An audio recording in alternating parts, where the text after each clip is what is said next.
Just about ready to get going with another 10-rounder in our schedule. Jade Bornea goes up against Macrea Gandionco, and this should be a good one. Kinito has good words for Jade Bornea. And let's go to the top of the ring with our ring announcer, Mark Lantaya. Ladies and gentlemen, our next bout is 10 rounds under super flyweight category. Let us call on our fighters. First, from the blue corner, representing Cagayan de Oro, Philippines, Macrea, the barbed wire Gandionco. And we have Gandionco making his way to our ring. Gandionco has a record of 12-6-3 with 7 wins via the KO route. A southpaw, and his weight during the weigh-in was 116. Trying to find his way up, and his handler is making sure that he's got everything ready.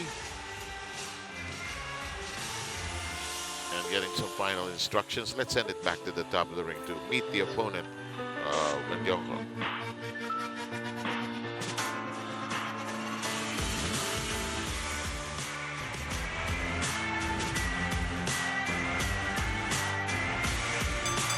And making his way, fighter from the red corner from General Santos City, the Philippines, Jade Hurricane Bornea. Ayan, si Bornea, Kinito, sabi mo, magaling ito. Napanood natin si Bornea. So, he comes with very impressive credentials. Wala pa siyang talo, 8 knockouts, 12 wins. And siya yung isa sa mga shining stars ng Sandman stable ng General Santos City ni JC Manangkil. May barangay siya sa kasama. Oo. Ang daming belt. Tingnan mo naman, i-compare mo, partner. Well, mas matanda si Gandionco. Southpaw si Gandionco. Pareho sila in terms of height. Sa weight, hindi masyado nagkakalayo. Sa reach ba, pareho din. But Gandionco with the experience factor, sinabi natin kanina, he has fought around the globe. Thailand 4 times, China twice, South Africa nakapunta rin si Gandionco. He comes in with a total of 21 fights so far.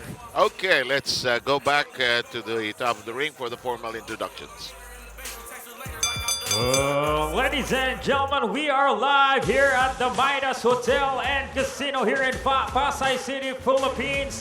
Also, we are live at Action TV and ESPN5.com. This boxing event is presented to you by Sunman Boxing Promotions, ESPN5, and Manny Pacquiao's MP Promotions. This bout is sanctioned by the Games and Amusements Board Chairman Abraham Khalil B. Mitra, Commissioners Ed Trinidad and Marma Sigid, and Chief for Pro Boxing and Other Contact Sports, June Bautista. The 3 judges at ringside scoring this contest in the 10-point must system will be Attorney Akil Tamano, Oliver Garcia, and Gerald Tomeldan. And when the bell rings, your man in charge of the action, ladies and gentlemen, the veteran, Virgilio Garcia. Introducing first, fighting out of the blue corner, wearing black with white, official weight, 116 pounds, professional record, an excellent one. 12 victories with 7 knockouts with only 6 defeats and 3 bouts even. Representing Cagayan de Oro, Philippines, here is Macrea, the barbed wire Gandionco. And he's upon the cross the ring, fighting out of the red corner, representing Sanman Gym and Amoy Boxing Gym. He has a professional record consisting of 12 victories with 8 knockouts, undefeated. Representing Sanman Gym of General Santos City, the Philippines, here's the IBF and WBO Oriental Youth Super Flyweight Champion, Jade the Hurricane Bornea. Once again, to give instructions, here's referee Virgilio Garcia.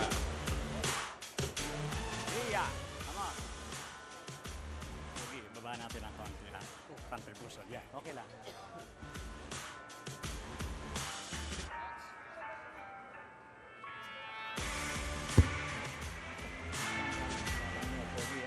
Instruction na ako sa inyo. Okay, good luck na lang sa inyo dalawa. The ageless veteran, Virgilio Garcia. Walang kakupas-kupas yan. Wala, no?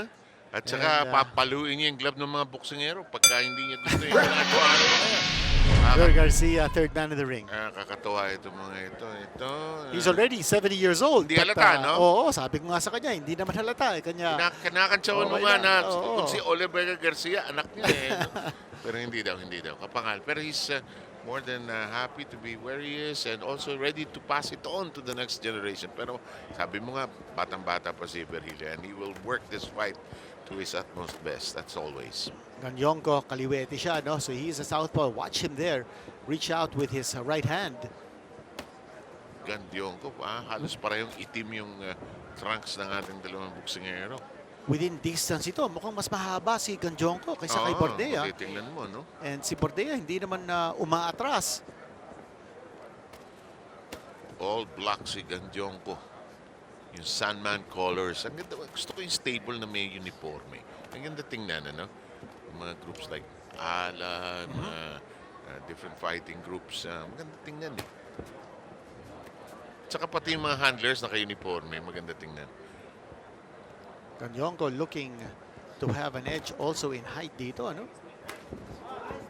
Seems to be a little more active now than Bornea. Pero ito na si Bornea, tumutusok na. Ayun na, umatake na sa baba.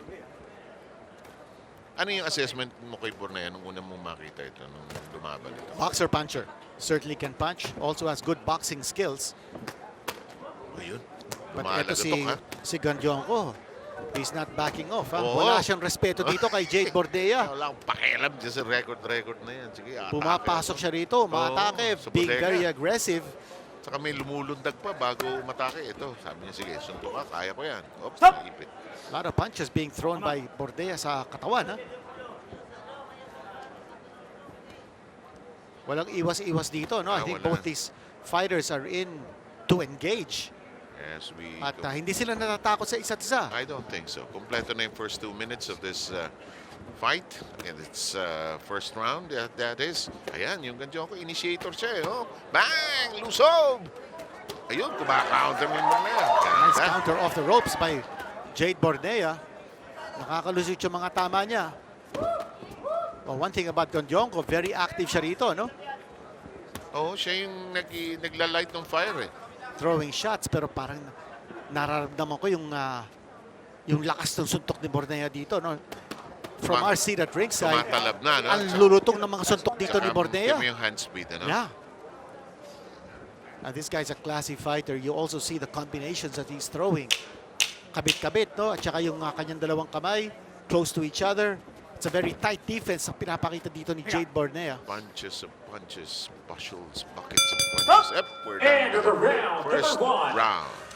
Ladies and gentlemen, once again, we're live here at the Midas Hotel and Casino, Pasay, Philippines. Also at Tron TV and ESPN5.com.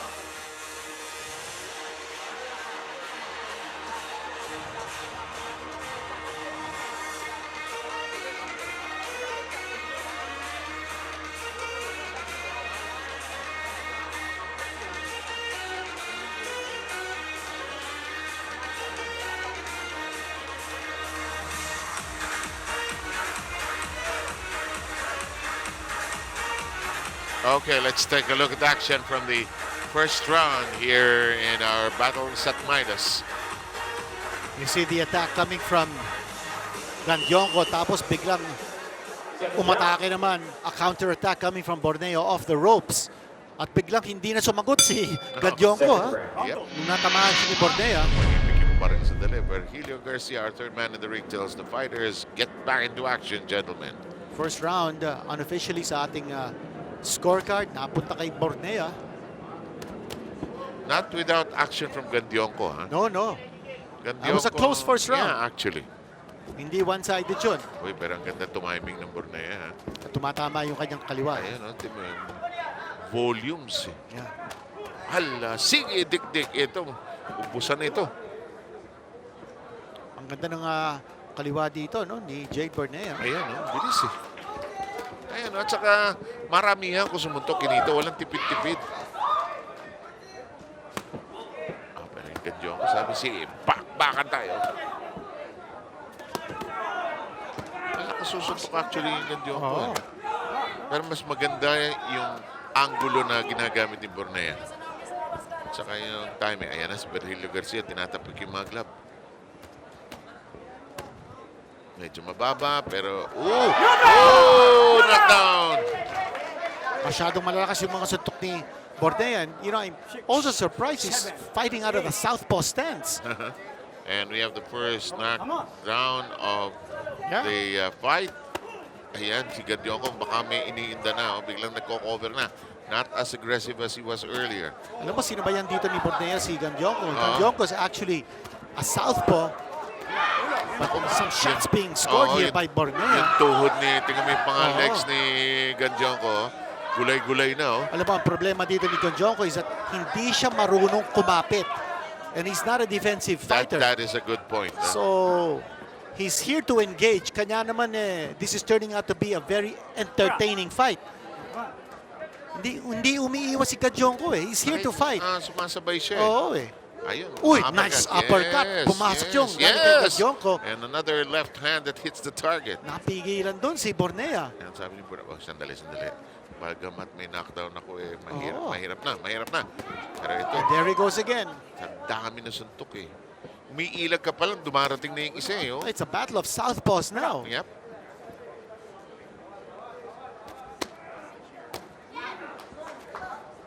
Right, that good overhand counter. right. Yun ang pumapasok dito kay Jade Bornea. Napatras na naman si Gandionco. Pumalagtik eh. Ito, nagkahawakan. Referee Garcia parting the fighters.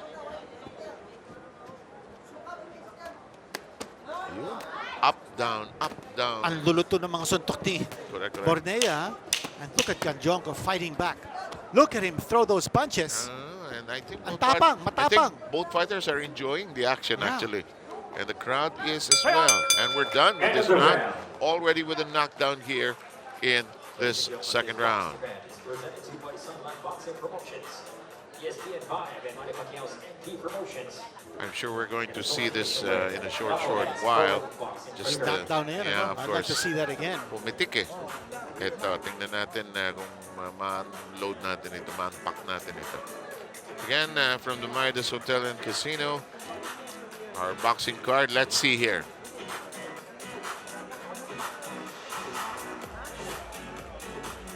A shot to the body that time. Punta sa bodega. Tapos may follow-up. Ayun, tumiklop eh. Oh, and that was a shot to the body. That did it. Virgilio Garcia, as dapper as ever. Looking at the official count from the Games and Amusements Board panel there before starting his own count, of course. Round 3 is underway. Scheduled for 10. Now we're in for a thriller because Gandionco, walang reverse gear ito Kung kanina medyo tinitipid yung suntukan, ito walang tipid-tipid. Remember, tinamaan si Gandionco kanina with a shot to the body. That brought him down. Pero ang iisa ang gear nitong Gandionco laban kapatid! Sugod! Patay kung patay, di ba? Nice shot coming from Jade Bornea. Again, now fighting out of the southpaw At stance. saka tingnan mo, medyo namumula-mula na itong si Gandionco eh. Natadtad na rin eh. Marunong iiwas din yung Bornea. Saka ayan, bang. And that time, connecting with shots to the body. Masipag siya eh. Leading with that right hand now is Bornea. Yung mga nagbo-boxing dyan yan ang panoorin nyo, yung sipag eh. Kasi yan ang kikreate ng mga pagkakataon eh. At saka yung resiliency ni Bornea, no? Bagamat tinamaan na siya. At saka kalaban niya, kaliwa. So, kaliwa din siya ngayon. Magkaliwa tayo.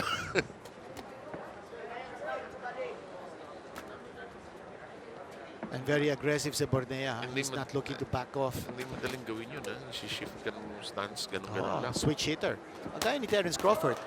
That's one of the trademarks of the WBO welterweight champion, si Terence Crawford. Referee Garcia issuing a warning about pushing down against Bornea.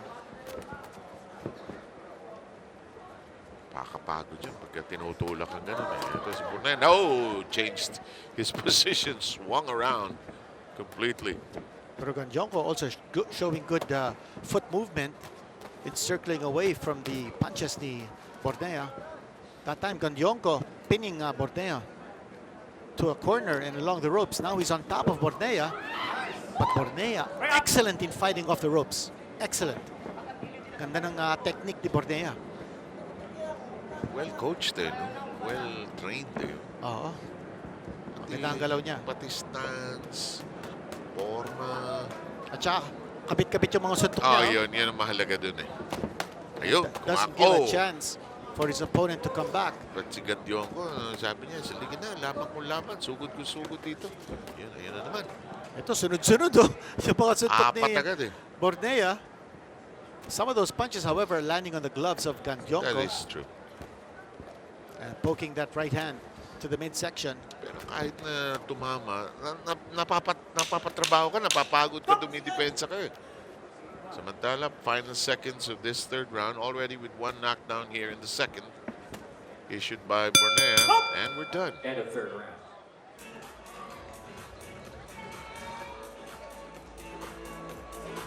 She said her name was Cinderella, and under her umbrella were the blues. Said his name was Mr. Gumpy, or she could call him Humpty if she chose. She said her name.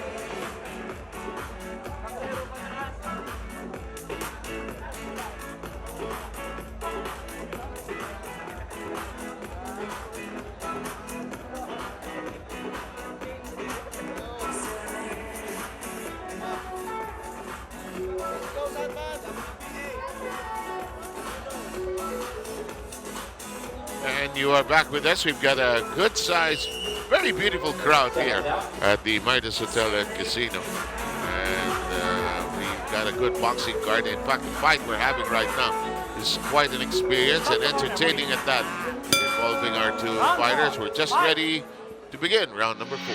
This is a very exciting division. Yung super flyweight division. Dito lumalaban si Jerry Rancahas, Donnie Nietes, Aston Palicte, Chocolatito Gonzalez, Kazuto Ioka.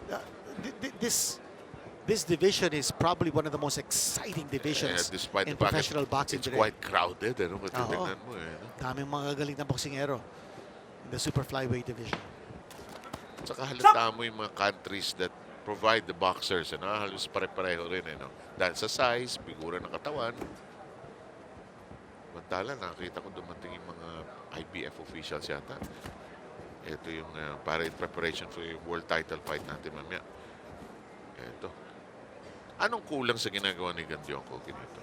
Well, yung sharpness on suntok, no? I think Bornea is getting the edge in terms of swarming all over Gandionco. So wala siyang masyadong distansya that time, scoring with the left hand. So he's not able to get the right kind of distance he needs because Bornea is on top of him. All over and swarming all over. I think Gandionco needs to take a step back so that he gets his distance. Ito, tumatapos siya dito. Pero the short punches of Bornea are the killer ones. Yan ang kumakalabit sa loob eh. Ayan, oh. Kasi pahataw pa rin yung Gandionco eh. Laban, kung laban. 1.5 to go. Yep, medyo mababa yung suntok ni Bornea na yan. Pero nakita ko, no? Before the end of round number 3, na parang hinihigal na si Gandionco. So I don't know whether he can last 10 rounds dito because bumagsak na siya. This fight is being fought at a very frenetic pace. At saka yung pace na sinet din niya, sumagot din siya, sabayan siya. Ang taas ng intensity level eh. Tama din ang ginagawa dito ni Bornea because dinidikitan niya si Gandionco. Gandionco needs a little bit of space to be able to unload. Kinat down ni Bornea yung distance eh, no? Pumasok siya sa loob eh. Madikit ang ang style dito ni Bornea. He's charging in and it's to the advantage of Bornea because yung mga tira ni Bornea are short chopping shots. At he wants to stay inside. Yeah. Di ba? Hindi siya lumalayo, hindi siya umiiwas. Dito ako sa harap niya. Kasi merong merong reach advantage. Ooh.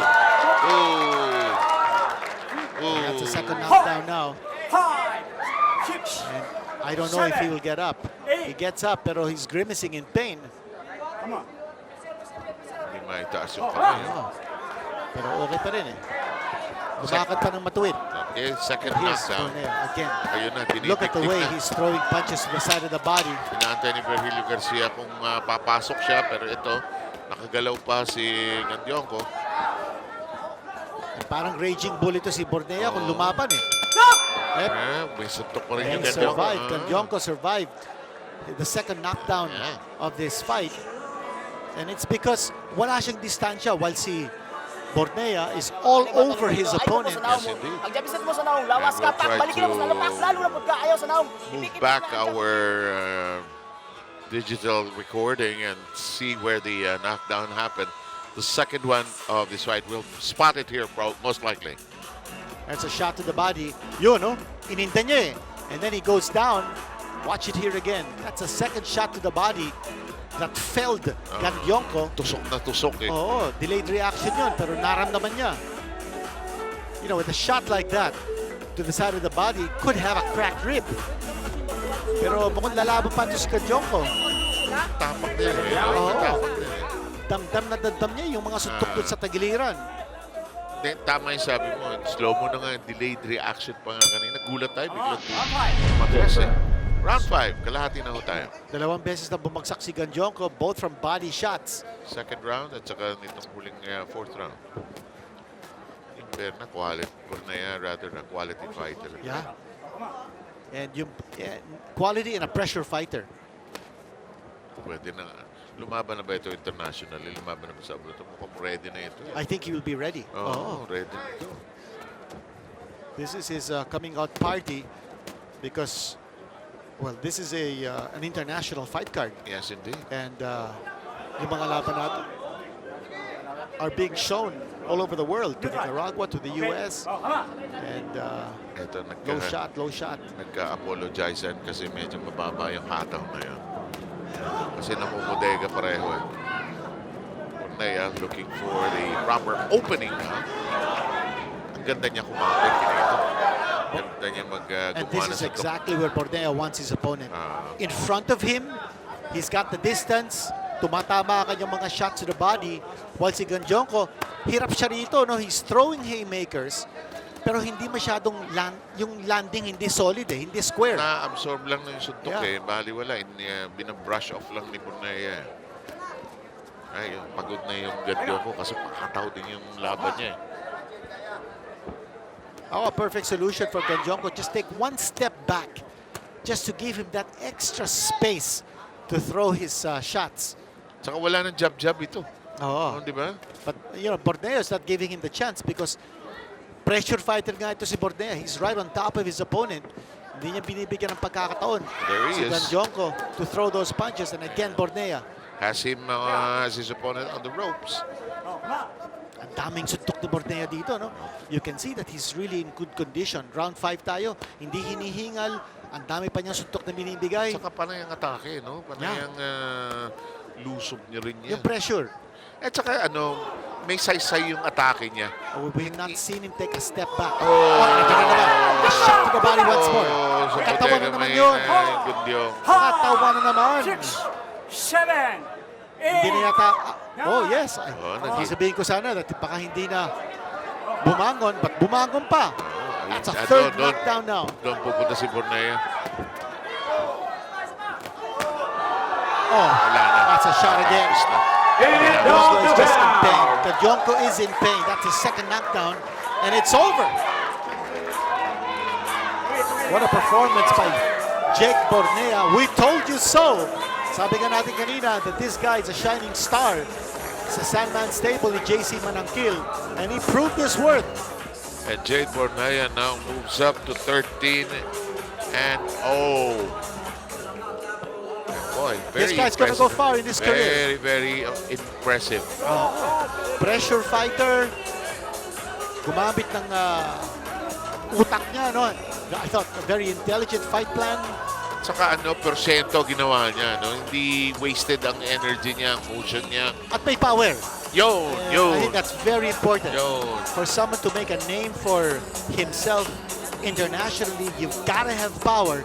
And Bornea now scoring his 9th knockout in 13 wins. Wala pa talo si Jade Bornea.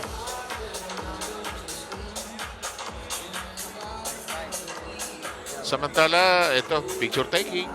Photo-photo. Big win by Jade Bornea.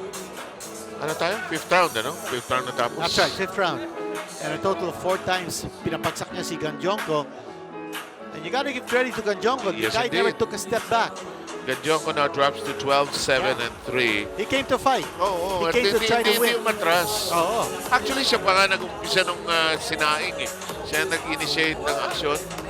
And, but in the end, the skills of Jade Bornea just proved to be so hard to overturn. In just a moment, and let's now go to Mark Lantayo for the announcement of the time and the official decision. Ladies and gentlemen, after 2 minutes and 38 seconds of round number 5, we have a winner by technical knockout, still undefeated, Jade Hurricane Bornea. Ang tawag sa kanya, the Hurricane, and living up to Dami nakasama the sa footsteps of Ruben Carter, also named the kanya. Hurricane. Yun ba yung ginawa ng storya? Yes, yung oo. nakulong siya. The late tapos, Ruben Hurricane Carter. Yung ginawa ni Denzel Washington. Rhea, the Barbarian. In the meantime, ito, recap ito ng ating laban. Ito nangyari. Yeah, both fighters really engaging right from the start, and too much firepower. That's the first knockdown. That was in the second round. Second round. Sa 4th round, again another knockdown, shot to the body. Pagsak si Gandionco. Dito sa ating 5th round, 2 beses bumagsak si Gandionco. Shot to the body once more. And then finally, sabi ni referee Will Garcia, tama na, sobra na. Tapos na ang laban. I am with the winner via knockout in round number 5, Jade the Hurricane Bornea. Jade, first of all, congratulations. Nakita natin yung mga body shots mo nung round number 5. Pero kailan mo na-sense na kailangan mag-concentrate ka doon sa katawan? Nasaktan mo ba siya nung mga mas maaga round? Yung mga 3 round ko na po nakita na nasaktan siya sa katawan. Kaya nung nakita kong nasaktan siya, tinutuloy-tuloy ko na po. So we noticed that he hurt his opponent in the very 3rd round, and I actually saw that here in this corner when he covered his left side and then he went for the body shots. He saw that he could hurt him with that left hand. And we now go to his coach, Coach Dexter. Coach Dex, doon sa scouting niyo po dito sa laban na ito, yung po ba'y nakita niyong weakness ng kanyang kalaban kaya sinabi niyo na go for the body? Opo, yung nakita namin yung nasaktan na sa 3 rounds ng katawan, yun ang focus namin doon na sa katawan talaga. Kaya na sa katawan para makuha na namin siya. Yun ang paghinaan niya eh. So first round, second round, hinayaan na muna namin si Jade na gumawa ng paraan ko. Pero nakita namin 3 rounds na nasaktan na sa tiyan. Yun na, tuloy-tuloy na namin nagawa hanggang sumabot ng 5 rounds. So Coach Dexter says that they let Jade do his thing for the first 2 rounds, but when they saw in the 3rd round that he was able to hurt his opponent, that's when Coach Dexter told Jade to go for the body exclusively, and that's how they got the victory. Congratulations once again to Jade Bornea.